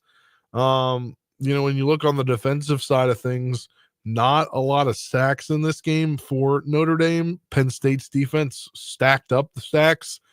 2 coming from Dennis Sutton, and then a sack apiece coming from Zaki Whitley, Kozar Izard, and Abdul Carter, who we'll get into this later on, but Abdul Carter made a declaration last night after losing the game. We'll get into that in headlines at the top of the 5 o'clock hour. But Notre Dame comes out on top 27-24 in what was a great game to watch when you look at the score. But I mean, it's all being led by quarterbacks, and it was not fun to watch for the two quarterbacks in this one. Penn State 3 for 11 on third down, but they were 2 for 2 on fourth. Notre Dame was 11 of 17, so obviously a lot better, but they didn't even go for it on fourth down. They had 383 yards to 339 yards advantage. Not a whole lot of penalties this one, just 9. 4 for 34. Notre Dame 5 for 44 for Penn State. But the time of possession also about even, literally 29-56 to 30-04. Penn State had the slight advantage. But I didn't think Penn State was going to win the title. I did think they were going to win last night, though. Looking at tonight's game, the final bowl game of the season, the college football semifinal at the Goodyear Cotton Bowl Classic right now, according to our friends up at Prairie Band. Let me get the exact number here. Ohio State favored by 6. And they already have would-be lines for a game taking place at the national championship game, which is kind of interesting. Ohio State heavily favored if they win. Texas slightly favored if they win. But looking at this game tonight, I think it's going to be a game filled with Will Howard and seeing what he can do. Obviously, K-State fans know Will Howard very well with the transfer. But I think overall Ohio State can get the win tonight. I think Texas is going to come out of their salty. Quinn Ewers is kind of going to do the same thing that we've seen from Carson Beck. He's probably going to transfer and get a lot of NIL money from somewhere. And Arch Manning will be the starting quarterback next year, but they got to finish out the season tonight. I just don't think Texas has enough firepower. I think Ohio State wins it. This game taking place tonight at Jerry World in Arlington, Texas. The Goodyear Cotton Bowl. Ohio State favored in this one by 6. I believe it's 6 at a lot of sports books. The over-under 51.5. I'll take the under in this. I don't think that a lot's going to happen, but I do think that they'll score enough points to get close to it, but I don't think they go the over on this one. I think OSU is going to win tonight, and I'm not gonna make a national championship prediction yet. We're obviously gonna have a bunch of shows, but Ohio State tonight taking on Texas, the Goodyear Cotton Bowl Classic. You can watch it on all the family of ESPN stations. 6:30 is the kickoff time. We will step aside for a break. When we come back, we'll do some on second thought and throw your Ask Me Anything questions in the YouTube comments, and or send a text 785-272-9429, 75 to the text line at 785-479-9429. It's coming up after this. We'll get us on second thought and an Ask Me Anything to wrap up our number 2 of the program today. This is Spencer Dupuis, youngest in command, moving here on 580 Sports Talk.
Healthcare.gov has plans for health because you have plans for life.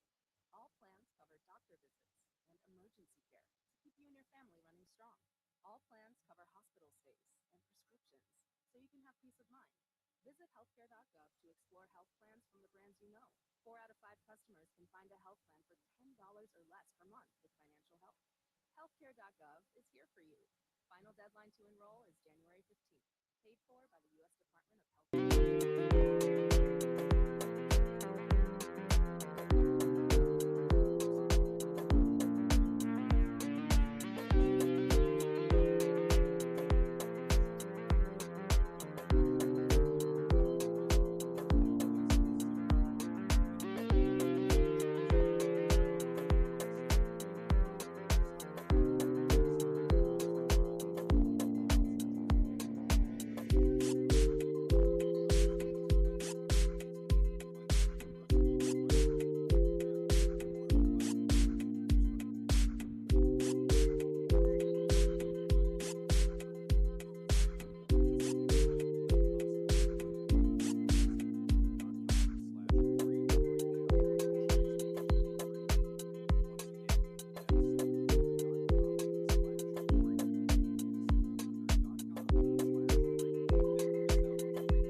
Kansas City Chiefs football is on WIBW. WIBW, Topeka. Oh, come on, make up your mind. Okay. On second thought. On second thought, welcome back here to 580 Sports Talk, the youngest in command movement. I have a few on second thoughts. First one was I went into last weekend thinking that it was not going to snow nearly as much as it did. I was not thinking I was going to have to work from home on Monday or get stuck trying to come in on Monday afternoon because my internet was shoddy.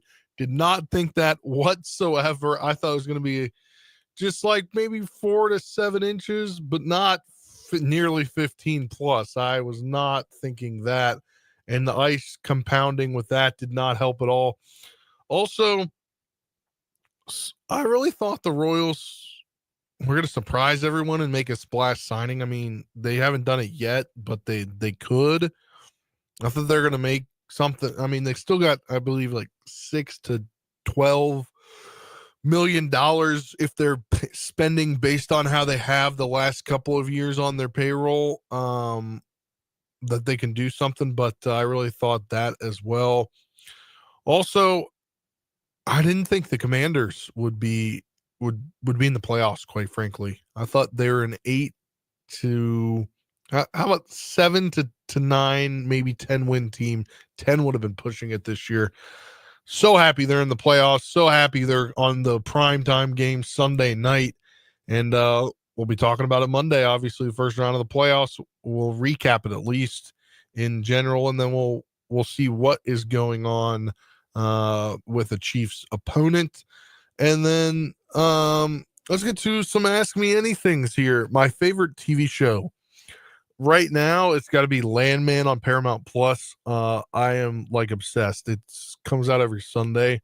My girlfriend and I will religiously watch it Sunday mornings before the NFL. So we'll have it on the TV at like 10 a.m., 9:30 a.m. Just to get the episode in, because we have that little bit of time there before the rest of the week. Some other contenders: Chicago Fire, Chicago PD is up in there. SWAT, Fire Country. Those are some of my favorite shows. Just getting into more of that. I could never pick up Yellowstone. So talking about Landman, that's a Taylor Sheridan thing. You have Yellowstone also by Taylor Sheridan. Never was able to get into that. Really tried to get into that. Watched 5 or 6 up to I think 10 episodes. Could not get into it. But I'm into this other show on Paramount Plus by him, Lioness. About to finish the first season. There's a second season that came out this year. That's up there for good shows. NCIS, you can't beat that. That's a great show. I like the NCIS Origins. Well, favorite date night dining for my girlfriend and I. Probably Johnny's. Shout out to Johnny's Tavern down there by the movie theater. That's a great place. We've been there probably the most we've been to any restaurant in the Topeka area. We've been there the most. If not, it's a Glory Days pizza at home, watching a movie. That's there you go. What do I cook particularly well? What do I cook particularly well? Not a lot. I will say that. Shout out to my girlfriend for being the cook. I make burgers really well. Make smash burgers really well. That's on the staple. That's a staple on the menu in the household for us right now. Smash burgers. You got to put the mustard on while you're grilling it, along with seasoning. Tip there for you. What else we got? Who would the Chiefs? Who do I want? Oh, that's a good one. I think I want the Steelers. I think they can beat the Steelers. The Steelers just aren't good at all. I don't think. They're Mike Tomlin's going to get them to be an above average team every year. They're never going to be below average, but Russ Wilson not cutting it. You need to draft a quarterback, or heck, Sam Darnold, maybe, if he's a free agent, and we'll see where they can go from there. But I don't think Russ Wilson cuts it. I think if the Chiefs play the Steelers again, that's good. Texans as well. That's a good rematch. We will have more coming up next on the next hour of 580 Sports Talk. We'll get into headlines, look at some injury reports, big time transfer from Georgia committing to an ACC school. We'll have that next hour. We'll look ahead at the college hoops weekend, and we'll hear from Andy Reid. That's coming up on the next hour of 580 Sports Talk here on 580 WIBW.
Final hour, 580 Sports Talk. Spencer Dupuis here with the youngest in command movement, and we might just get close to an hour. Last report from Dan Lucero live at Hayden, he told me about they're probably about halftime right now, if not moments away from halftime in the JV game.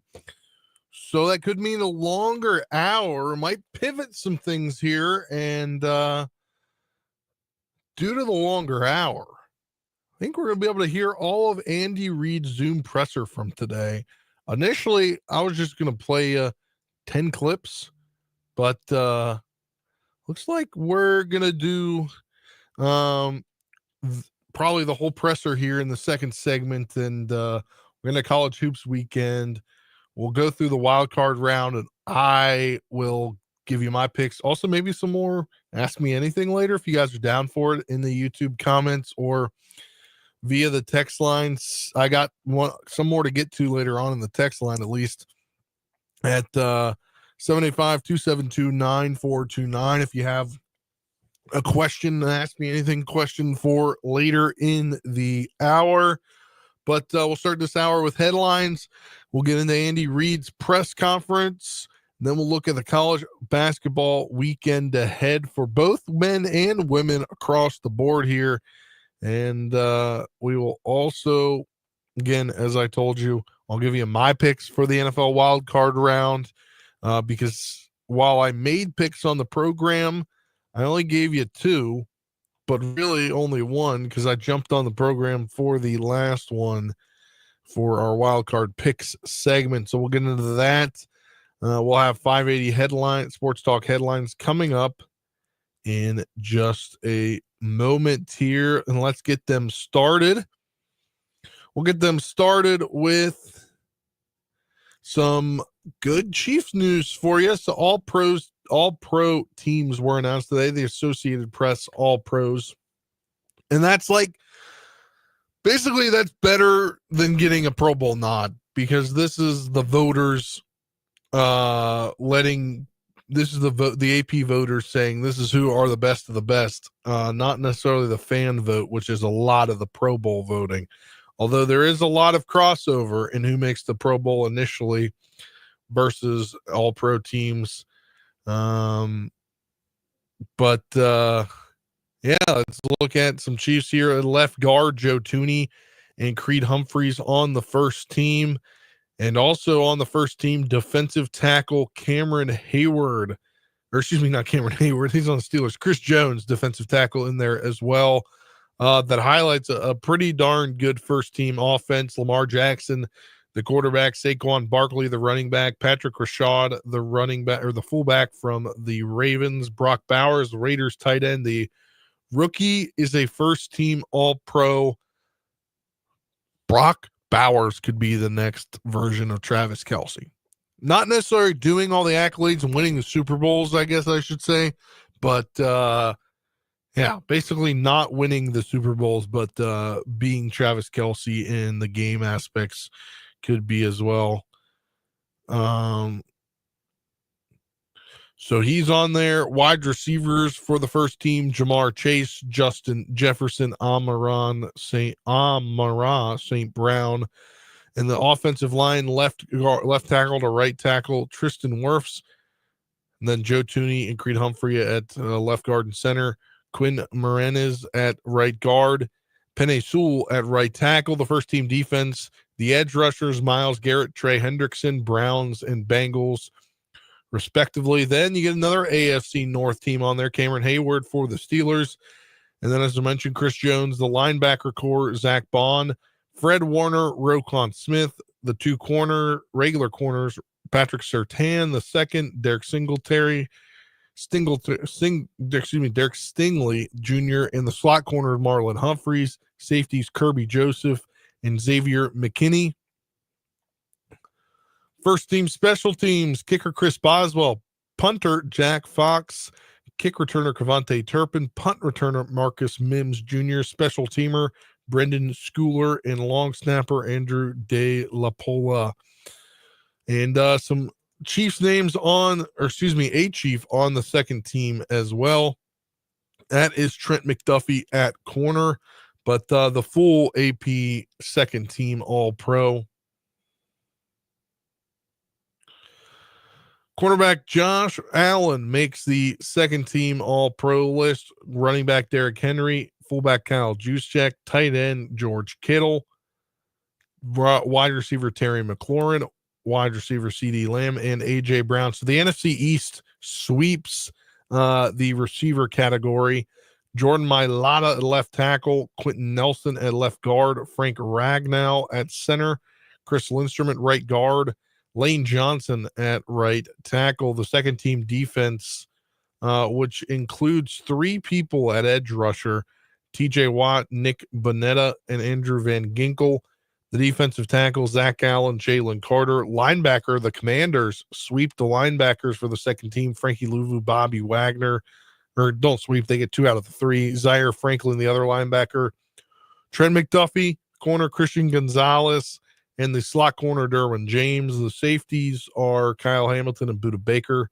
The second team special teams, Brandon Aubrey, kicker, punter Logan Cook, kick returner Austin Eckler, punt returner Khalif Raymond, special teamer JT Gray, and long snapper Ross Matisic. Those are your AP All-Pro teams, which, again, as I said, matter more than the Pro Bowls, especially in contracts now. And we're discussing that on the show about how Pro Bowls also help on your contracts. It's just kind of a weird look when you are doing that. You're like, oh, this guy made the Pro Bowl, but what's that really do in this day and age? And all pros are really what it does. Let's look at some notable injuries across the NFL as to wild card weekend. Looks like Devontae Smith and A.J. Brown are off the injury report. They will play along with Jalen Hurts for the Eagles as they take on the Green Bay Packers on Sunday. Looking at some more injury notes. Chargers wide receiver Quentin Johnson, he is questionable, thigh and an illness, but he is good to go for Saturday, according to Jeremy Fowler of ESPN. Looks like the Dolphins have made some coaching changes. Special teams coordinator Danny Crossman and wide receivers coach / pass game specialist Wes Welker is out in Miami. You might wonder if he lands at UNC with his former head coach Bill Belichick in some kind of capacity, if they've had a wide receivers coach yet, or something along those lines. We'll see what happens, but obviously that we'll find out later. Patriots, they have completed a virtual interview with Ben Johnson for their head coaching position. That's definitely a guy that's wanted by a lot of people. We'll see what happens. The Jets interviewed an interesting man for their head coaching position, guy that hasn't had amazing success in college football in the Big Ten, but he's a culture builder. And that's, I guess, why they did it. They interviewed Mike Locksley, Maryland Terps head coach. Now, I got to figure out his career record at Maryland, but it can't be much above 500. They're literally every stone unturned, it appears.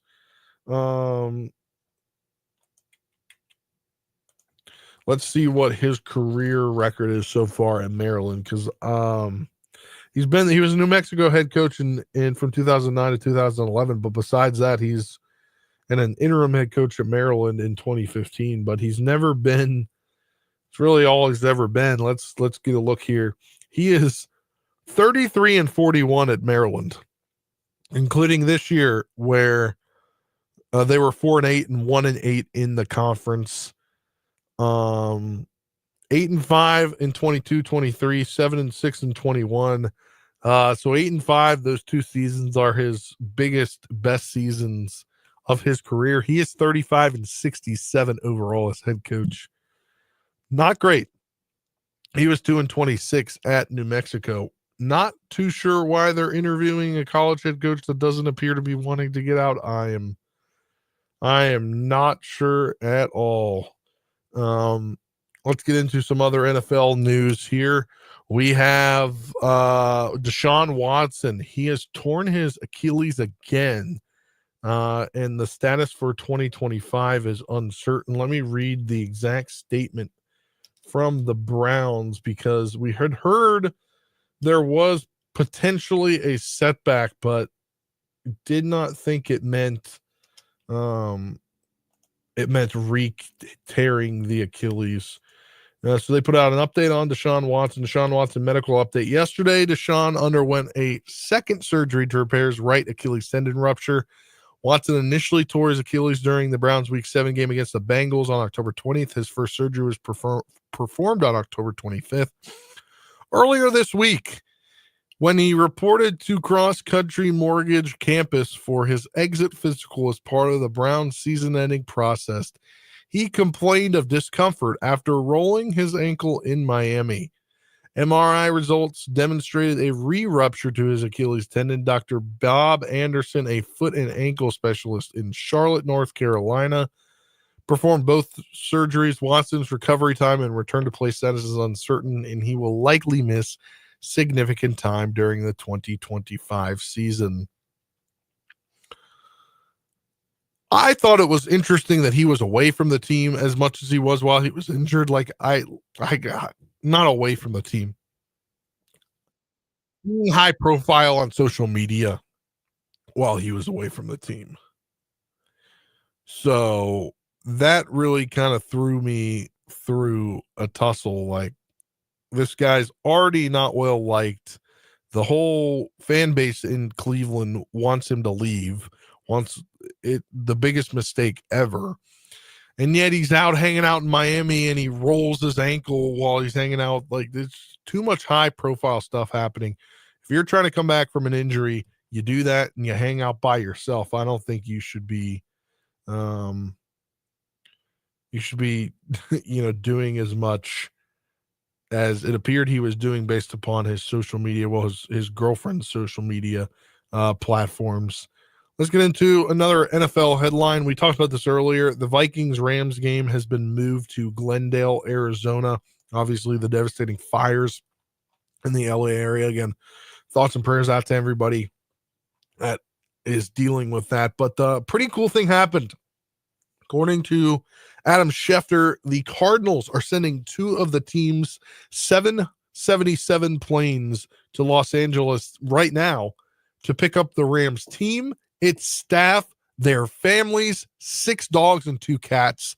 Yes, 6 dogs and 2 cats per Adam Schefter, and bringing them to Arizona tonight. Cardinals are also turning over their training facility to the Rams for use in advance of the Monday night game versus the Vikings at State Farm Stadium. That's what it's all about. But also, I did not know that the Cardinals had 2 777s.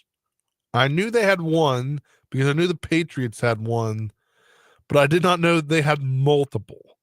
That is kind of interesting, but shout out to them for coming to the aid of the Rams and their families and their pets.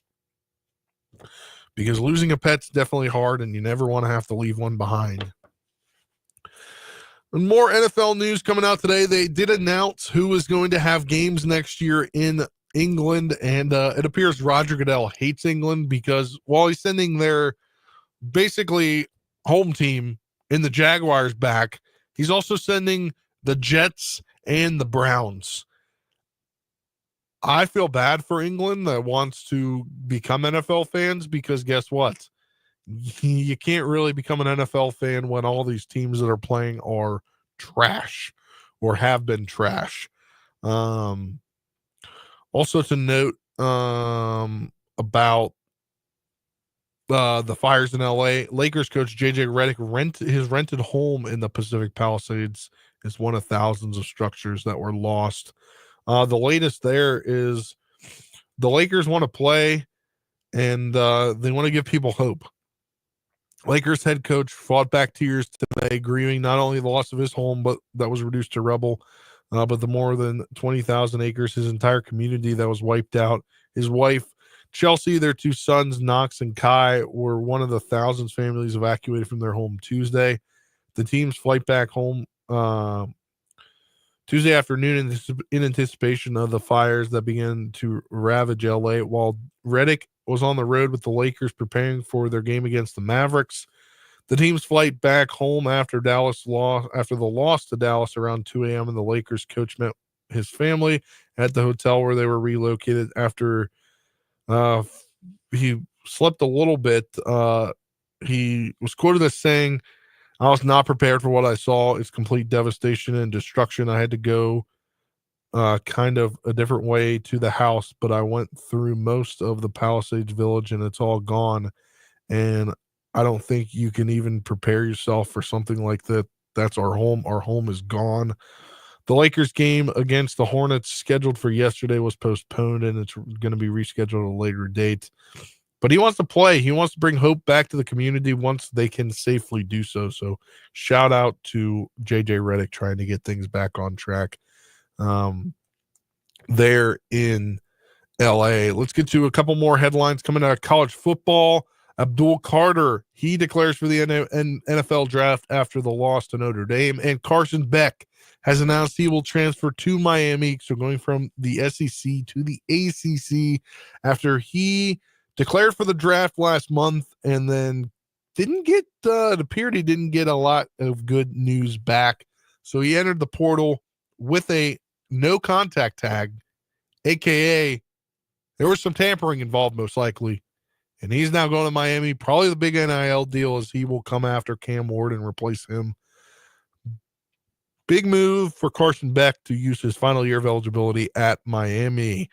We will step aside for a break. When we come back, we'll hear Andy Reid's press conference from earlier today via Zoom as the Chiefs got a bye week this week ahead of the divisional round of the playoffs next week where their opponent is to be determined. We'll find that out over the weekend. Again, Andy Reid coming up next right here on 580 Sports Talk.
Welcome back. Youngest in command movement here on 580 Sports Talk. Spencer Dupuis with you for the final, say 25, 30 minutes left on this edition of 580 Sports Talk. Andy Reid spoke to the media earlier today via Zoom ahead of, I guess it was the end of their bye week, essentially, and they've been practicing the last couple of days. So he kind of updated the media on what's going on. Let's hear Andy Reid's media availability, most likely in full, unless we got to cut it, from earlier today from One Arrowhead Drive. Jay did. Just curious what you saw, and do you feel like he's ready to go back into the lineup as your starter there at left tackle? Yeah, listen, I thought DJ did a pretty good job there. If he plays, he'd probably like that back, but he's heading in the right direction for sure. And I haven't made any decisions on that, which direction to go right this minute. So we'll see. We'll get there by the time we get into the end of next week there. So. I know you've talked about this subject before, but Matt and Steve are having these opportunities. It's your take on both individuals' readiness to jump back in and be a head coach. Yeah, Pete, I mean, you know this from what I've said before, that I think both of them deserve an opportunity, again, to be head coaches. They're obviously getting some play here, so other people recognize that too. And, we'll just see where it goes. I know they're focused on taking care of business now here and and then looking at these other things this week, and then that stops after this week. We'll go next to Jesse. Go ahead, Jesse. They said, I'll have a follow-up too. Andy, following up on what Pete said about the left tackle, obviously you got a couple weeks here to figure this thing out, but what factors are going to be most important when determining, which guy you're going to go with there? Yeah, well, the best part is that they both are good players. So, and Kelly Endo's playing well too. So I'm not too worried about that whole situation, but we'll just see how it plays out. Andy rotates them during the week anyway, so they'll all get work, and we'll just go from there. But you obviously want the best combination, but I think in this case you got three guys there that are pretty good players.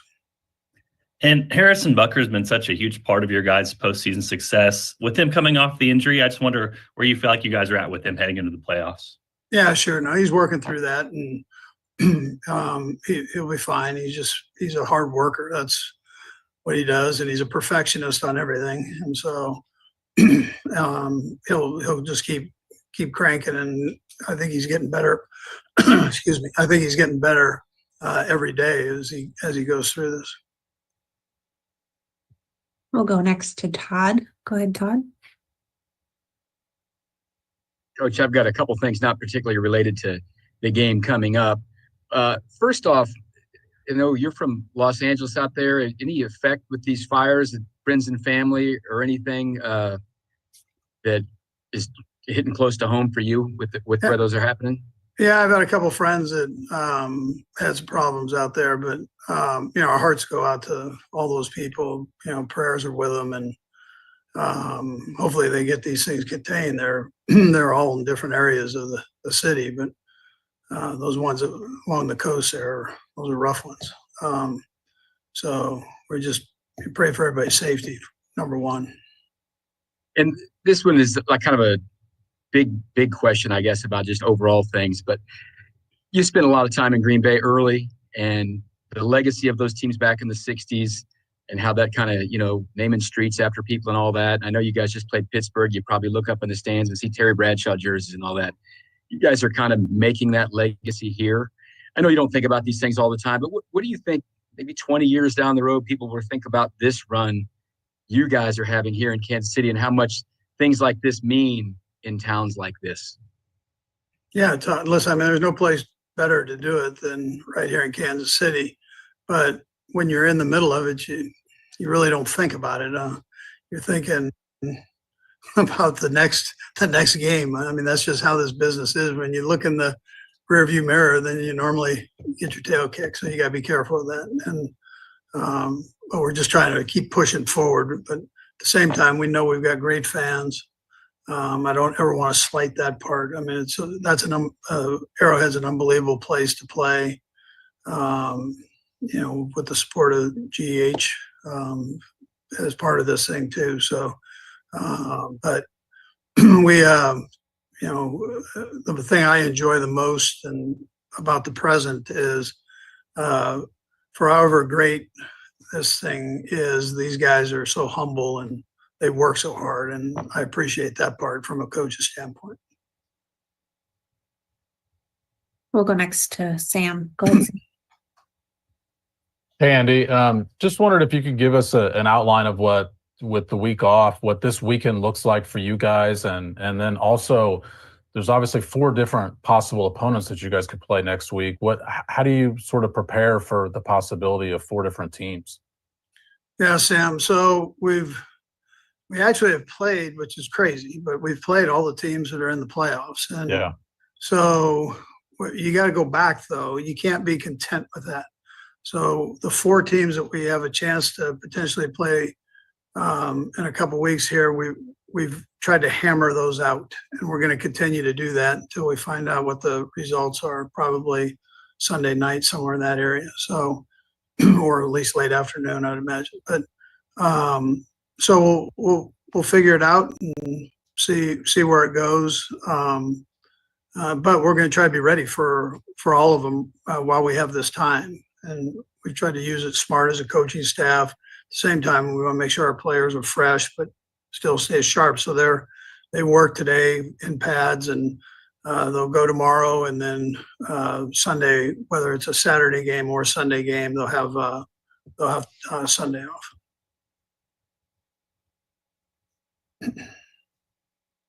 We'll go next to Matt. Go ahead, Matt. Hey, Coach. Going into that last game, you had a couple of injuries that you guys were keeping up injury related, and obviously Chamari got banged up in that game too. How are Pacheco and Juwan, Chris, Chamari? How are those guys doing right now? Yeah, well, listen, they all practiced today, so that was a good thing, Matt, that they were all able to get in there and bang it around a little bit, and so that was the big plus. So they're all doing well. To answer your question, they're doing well. We'll go next to Adam. Hey, Andy, wanted to ask you about Jalen Watson, how he's looked so far in the time you've had with him on the practice field since he's been back, and what realistic shot he might have at playing when you do play another game. And Sid, I'll have another question as well. Yeah, so Adam, he worked last week. He came out of those workouts and felt good. He worked hard today, and we did a lot of one-on-one stuff today, so ones versus ones. And so he was able to get in there and work that. And he looked good from what I've seen. I haven't gone back and looked at the tape yet, but he looked like he was moving around pretty good. Okay, and you touched a little bit about what this upcoming weekend is going to look like for you. But what have you been up to since the Denver game? Has there been anything practice-wise? Yeah, no, we gave the guys time off there, and it's very similar to 2 years ago. About the same schedule as we had 2 years ago, so it's almost to the point, to the T. The coaches have worked, Adam, just so you know that. Doggone it. Mm-hmm. We'll go next to Nate. Go ahead, Nate. Andy, considering that you did give guys the time off and you've been through this before, do you have an idea of how much earning the 1 seed will be beneficial for you guys in terms of however you want to divvy up the amount of snaps for Isaiah Pacheco and Kareem Hunt, considering both of them have, touched the ball quite a bit, and obviously Pacheco has the injury? Yeah, Nate, you know how that position, that's a tough position. Now you take a beating at that position. So, I think this period of time, the rest period, it benefits a lot of people, but those running backs really, that's a good time for recovery. And I think they were smart with it. All the guys have been working out, so they're kind of chomping at the bit to get going. And so that's kind of how you want it. They knew that this bye week was going to be different than your in-season bye week. And so they've all been in working and doing their thing. To answer your question with those two, I don't know how he'll divvy up. I would imagine it'll just end up being the same as we've been doing with them. They'll both be in there battling, Let's go to Vahe.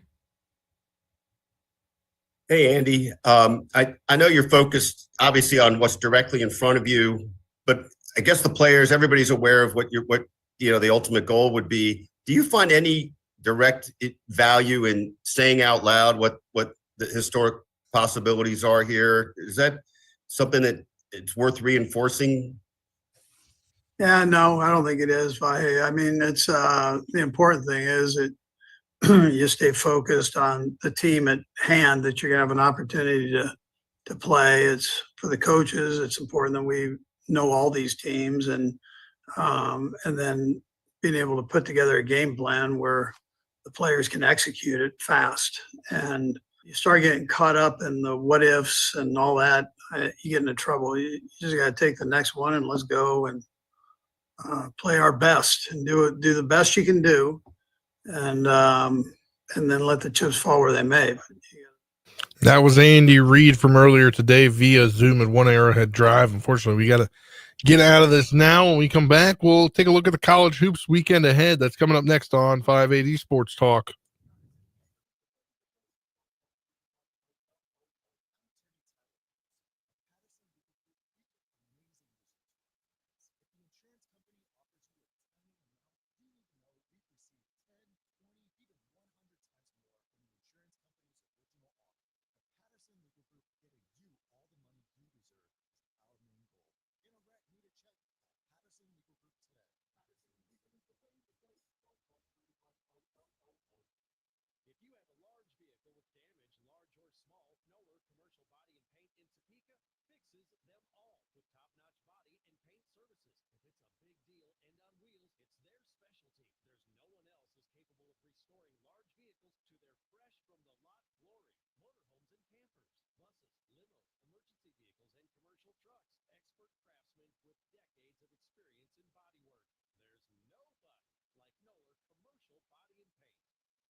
Welcome back. Penultimate segment here of 580 Sports Talk tonight before we send you out to Hayden for some high school basketball action. Finally getting back to it after the snow days this week.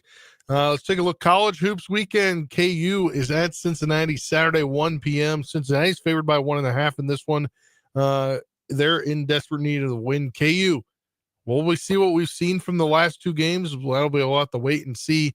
K-State men, they're at home against Houston tomorrow, 5 p.m. You can also watch that on ESPN Plus or listen to it right here on 580 WIBW. K-State men need a win badly. They need to win badly. K-State women, they're in action at 5 p.m. as well tomorrow at BYU. You can hear that on our sister station, Country 106.9. It'll be a hoops-filled Saturday, and then we'll have NFL football triple header for the wild card weekend on Sunday with a final word coming up after this here on 580 Sports Talk.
Final word time here on 580 Sports Talk. And the Chiefs this weekend, they get to sit back, relax. Well, I guess not relax. They're going to practice tomorrow.